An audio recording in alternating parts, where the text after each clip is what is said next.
Hi friends, welcome back to my channel Ram Setu కథలు. ఈరోజు మనం వంకాయ మెత్తళ్ళు ఎట్లా ఉండాలో చూద్దాం. ఇవి మెత్తళ్ళు, ఎండు మెత్తళ్ళు చూడండి. ఇవి ఎండు మెత్తళ్ళు తలకాయ తోక తీసుకొని నీట్గా వాటర్లో వాష్ చేసేసుకొని, ఇగో చూడండి, తలకాయ తోక తీసుకొని నీట్గా వాటర్తో వాష్ చేసుకొని పెట్టుకోవాలి. సో వంకాయ ముక్కలు కట్ చేసుకొని ఇట్లా బారుగా 4 ముక్కలు కట్ చేసుకోవాలి. వంకాయని కట్ చేసుకొని వాటర్లో వేసుకోవాలి, నల్లగా అయిపోకుండా ఉండడానికి. అండ్ ఒక ఉల్లిపాయ, పచ్చిమిరపకాయలు. ఇప్పుడు ఎలా చేయాలో చూద్దాం. ఇప్పుడు ఆయిల్ హీట్ అయింది. హీట్ అయిన తర్వాత ఉల్లిపాయ, పచ్చిమిరపకాయలు వేసుకోవాలి.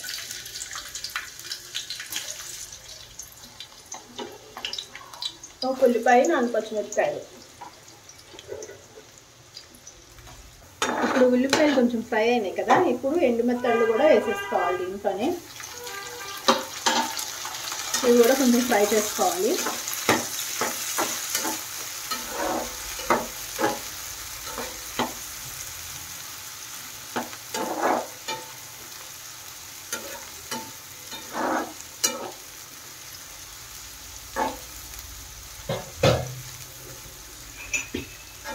మెత్తలు ఫ్రై అయిన తర్వాత ఉప్పు, కారం వేసుకోవాలి.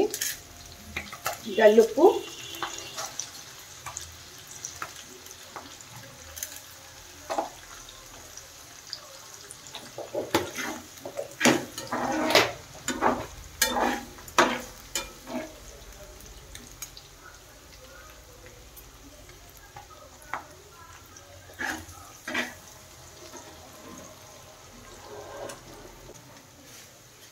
వాసన గుమ్మగుమ్మలాడిపోతుంది.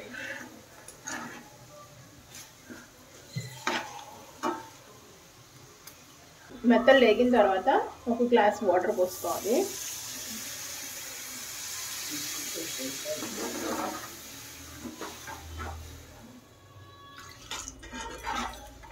సో వాటర్ పోసుకున్న తర్వాత కొంచెం ఒక 5-10 మినిట్స్ ఉడకాలి. మెత్తలు గట్టిగా ఉంటాయి కదా, సో ఎండు మెత్తలు కదా ఇవి. సో కొంచెం వాటర్లో ఉడికితే మెత్తగా అవుతాయి అన్నమాట. మూత పెట్టుకొని ఒక 10 మినిట్స్ ఉడకబెట్టుకోవాలి. 10 మినిట్స్ అయింది.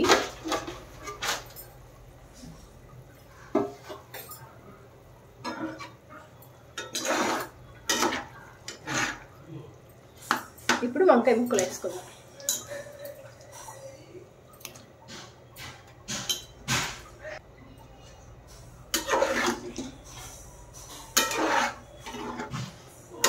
వంకాయ ముక్కలు వేసుకున్నాక ఒకసారి కలుపుకొని మళ్ళీ ఒక 5 to 10 మినిట్స్ ఉడికించుకోవాలి. పెట్టుకున్నాం కదా, ఇప్పుడు మూత పెట్టుకొని ఇంకో 10 మినిట్స్ ఉడికించుకోవాలి. సిమ్లో పెట్టుకోవాలి.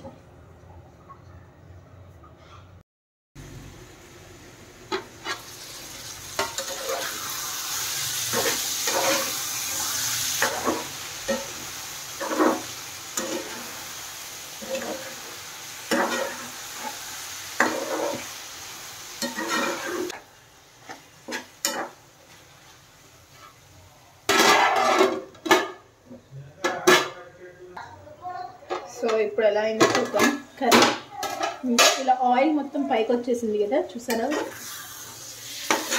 ఆయిల్ మొత్తం పైకి వచ్చేసింది అంటే కర్రీ అయిపోయినట్టే. వంకాయలు కూడా బాగా మగ్గిపోయినాయి చూడండి.